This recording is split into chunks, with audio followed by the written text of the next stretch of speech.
Hello everyone. Today we are going to start our next chapter. Name is Nelson Mandela Long Walk to Freedom, written by Nelson Mandela. Students, this chapter has been taken from Nelson Mandela's book of the same name, Nelson Mandela Long Walk to Freedom. It provides us a glimpses of the early life of Nelson Mandela, his education, 30 years in prison, and the pains he had suffered in his young age. The chapter recounts his fight for the freedom for his own people who were tortured by whites. In this chapter, Mandela gives two contradictory pictures of his own country, one in which the blacks were tortured and suffered quietly, and second, the blacks will be free to live the life of their own. Now, students, I am telling you the characters of this chapter. So, in this chapter, first character is Nelson Mandela. Nelson Mandela was first black president of South Africa who fought for the equal rights of the blacks. He suffered a lot of pain for the freedom. Next character is Jenani. Jenani is the daughter of Nelson Mandela, who accompanied Mandela in his inauguration day. She was very much close to him. Next, Thabo Mbeki. Thabo Mbeki, first deputy president of South Africa, who was very close to Mandela. Next, Mr. de Klerk. Mr. de Klerk was second deputy president of South Africa. So students, now I am telling you the summary of this chapter. First point is the inauguration. It was 10th May, the day of oath, with a bright and shiny sun. Nelson Mandela was supposed to take oath as the first black president of South Africa. A large number of leaders, all from around the world, had gathered there to be the witness of the swearing-in ceremony of Nelson Mandela as the first black president.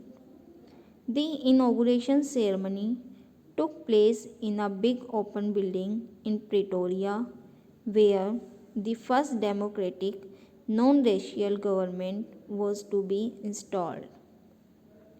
So students, it was 10th May. 10th May का day था the day of oath, जिस यह day शपथ का with a bright and shiny sun के साथ। Nelson Mandela वो suppose to take oath, उन्हें शपथ लेनी थी जो फर्स्ट ब्लैक प्रेसिडेंट बने थे साउथ अफ्रीका के। A large number of leaders all from, एक गैदरिंग थी वहाँ पर एक लार्ज नंबर ऑफ लीडर्स की, all from around the world, पूरे वर्ल्ड के, had gathered there to be the witness of the swearing in ceremony.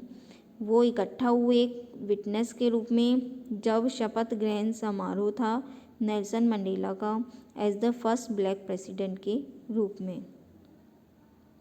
The inauguration ceremony took place in a big open building. जो inauguration ceremony थी वो एक big open building में हुई Pretoria की, जहाँ पर जो first democratic non racial government थी वो स्थापित की गई। Next point is the swearing in ceremony of Nelson Mandela. Nelson Mandela was accompanied by his daughter Jenani. Mr. de Klerk was the first person who took oath as second deputy president, followed by Mr. Thabo Mbeki, who swore as the first deputy president of South Africa. Nelson Mandela swore as the first black president of South Africa, he pledged to obey and uphold the Constitution and to devote himself to the well-being of the people. He also promised to make the nation free from poverty, deprivation, suffering, and all sort of discrimination. So, Nelson Mandela was accompanied वो थे by his daughter जेनानी के साथ.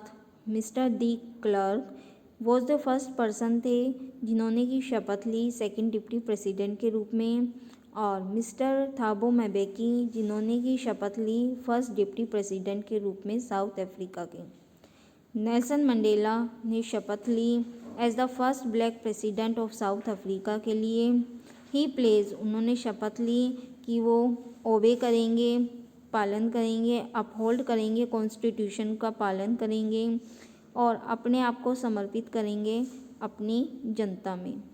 He also उन्होंने promise किया कि वो अपने nation को फ्री करेंगे. किससे? पॉवर्टी, गरीबी से. Deprivation means state of knowing having one's benefits. Suffering means जो लोग सफ़र कर रहे हैं. And all sort of discrimination. Discrimination means state of being treated differently. Next point. Display of the military power by South African jets. When Mandela had taken oath, South African jets displayed the military power. It also showed the loyalty of military to democracy. The highest military generals saluted him. He recounted that they would have arrested him many years before. It was followed by the playing of two national anthems. The white sang Nkosi Sikelel, the old song, and the black sang Die Stem, the new song which marked the end of the ceremony. So when Mandela had taken oath, जब उन्होंने शपथ ली, south African के जो jets थे वो उन्होंने display किया military power को. It also showed the loyalty of military to democracy. यह शो करता है जो वफादारी है मिलिट्री की डेमोक्रेसी के प्रति. दी हाईएस्ट मिलिट्री के जो जनरल्स थे उन्होंने उसे सैल्यूट किया. बट इन बिफोर, पहले जो जनरल्स थे उन्होंने वो कभी उन्हें सैल्यूट नहीं करते, बल्कि उन्होंने जो नेल्सन मंडेला थे उन्हें 30 साल प्रिजन में बंद रखा. He recounted that they would have arrested him many years before. जो नेल्सन मंडेला थे उन्होंने याद किया कि उन्होंने उसे अरेस्ट किया था काफ़ी साल पहले. It was followed by the playing of two national anthems. और इस अवसर पर दो नेशनल एंथम्स प्ले हुए.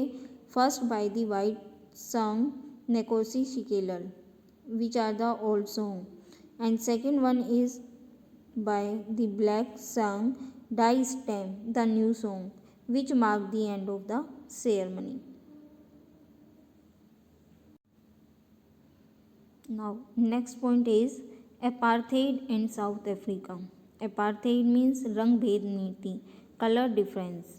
Nelson Mandela reminisces, remembers about days gone by which will soon be the part of history, where the whites had formed a system of racial dominance against the blacks. It was the basis of harsh societies which is now overturned. He says that the policy of apartheid created a deep and lasting wound on his country and its people. Now it is the system that recognizes the rights and freedom of all people. So students, Nelson Mandela याद करते हैं उन दिनों के बारे में which will soon be the part, जो कि एक पार्ट हुआ करते थे हिस्ट्री का, वेयर द वाइट, जहाँ पर जो वाइट लोग हैं उन्होंने एक सिस्टम बनाया रेशियल डोमिनेंस का अगेंस्ट ब्लैक लोगों के प्रति। It was the basis of the harsh societies which is now overturn. यह एक बेस था हार्श सोसाइटी बनाने का, बट अब यह ओवरटर्न हो गया है। और उन्होंने बताया that the policy of apartheid की जो कलर डिफरेंस की जो पॉलिसी है क्रिएटेड अ डीप, उसने क्रिएट की एक डीप और लास्टिंग वुंड, कभी ख़त्म ना होने वाला जो घाव था अपनी कंट्री का और अपने लोगों का। Now it is the system that recognise the rights. अब यह सिस्टम है जो कि रिकॉग्नाइज करेगा अधिकारों को और फ्रीडम दिलाएगा अपने लोगों को। Next point is regret of Mandela and remembrance of freedom fighters. On this auspicious day, Mandela regretted the loss of thousands of people and remembered their sacrifices for the freedom from discrimination. He thought of himself as the sum of all those African patriots who sacrificed their lives before him. He was pained that he couldn't thank them. He recalled great freedom fighters like Oliver Tambo, Walter Sisulu, Chief Luthuli, Yusuf Dadoo, etc., who were the men of uncommon courage, wisdom, and generosity. He said that the country is rich in minerals, but its greatest wealth is its people. Nelson Mandela remember on this auspicious day, वो इस special जो day है उस पर Mandela regretted, वो regret करते हैं, जो पश्चाताप करते हैं जो लॉस हुए हैं thousand of people, and remember करते हैं उनके बलिदानों के बारे में जो कि उन्होंने फ्रीडम को प्राप्त करने के लिए किया। ही थॉट, वे सोचते थे हिमसेल्फ अपने बारे में कि वो एक योग हैं किनका, उन अफ्रीकन पैट्रियोट्स का जिन्होंने सेक्रीफाइस किया, और अब जो फल मिला है वो किसके जरिए मिला है, मंडेला के जरिए। ही वॉज पेन, उन्हें दुख था, that he couldn't thank them, कि वह उनको थैंक नहीं कर पाए। ही recalled great freedom fighters like Oliver, वो याद करते हैं जो उनसे पहले फ्रीडम फाइटर्स हुए हैं, like Oliver Tambos, Walter Sisulu, chief Luthuli, Yusuf Dadoo etcetera, who were the man, जो कि व्यक्ति थे अनकॉमन करेज के, विजडम के और उदारता भरे। He said that the country is rich in minerals, वो बताते हैं कि उनकी जो कंट्री है वो किस में, मिनरल्स में रिच है, बट उनकी जो ग्रेटेस्ट जो संपत्ति है वो उसके लोग हैं। Next, goodness and duties of a man. The author says that being white or black is not the token of your goodness or superiority. No one is born hating other. People should love one another, which comes without force as it is natural. It is man's essential goodness. A man has to perform duties to his family, community, and country, which he didn't see in his country before he pushed himself to fight for the blacks.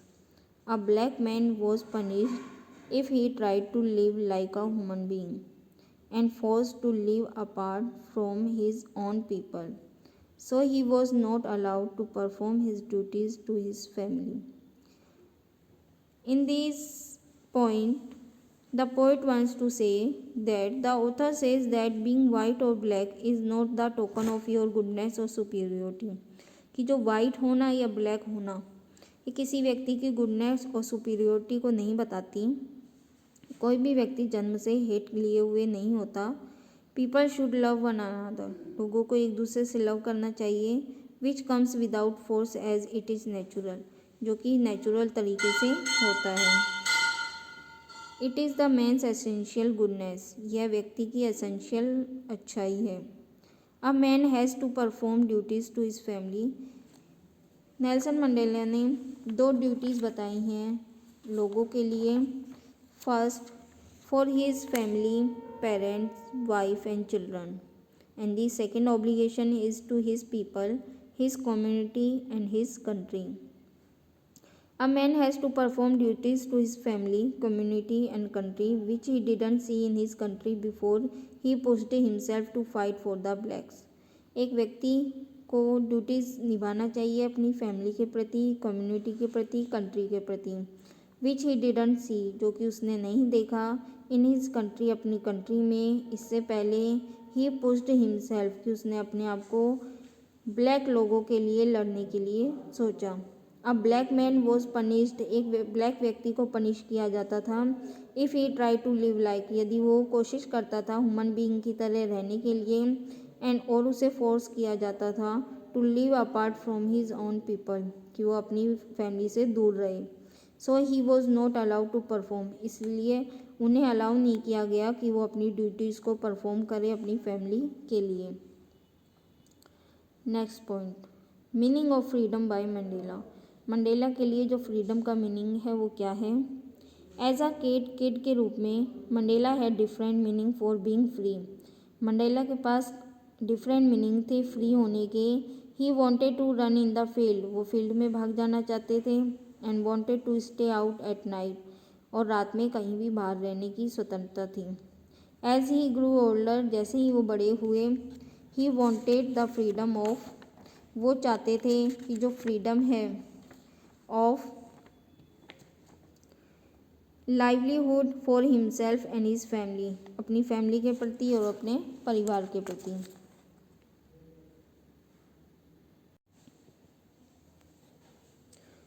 But soon he realise that such freedom was only an illusion. फिर उन्होंने सोचा कि यह जो freedom है ये मात्र एक भ्रम है।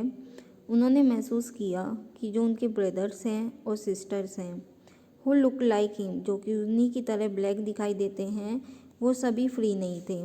इसलिए उन सभी को फ्रीडम दिलाने के लिए उन्होंने ज्वाइन किया African national Congress ANC party.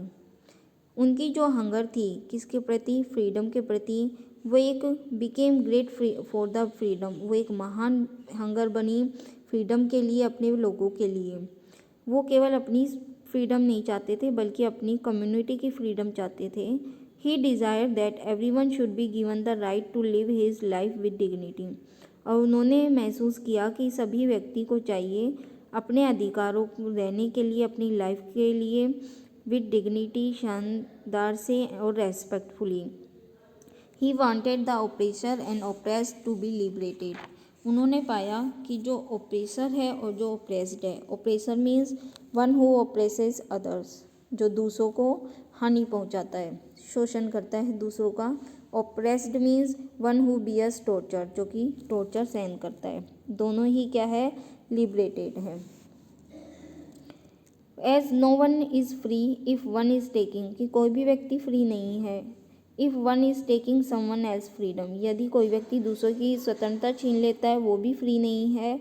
Only such feelings can bring true freedom for everyone, इसलिए केवल यही जो फीलिंग है कैन ब्रिंग ट्रू फ्रीडम, इसी फीलिंग ने ही फ्रीडम दिलाई फॉर एवरीवन, सभी के लिए। So students, I hope you must have understood this chapter means Nelson Mandela. So students, watch and understood this summary of this chapter. Thank you so much.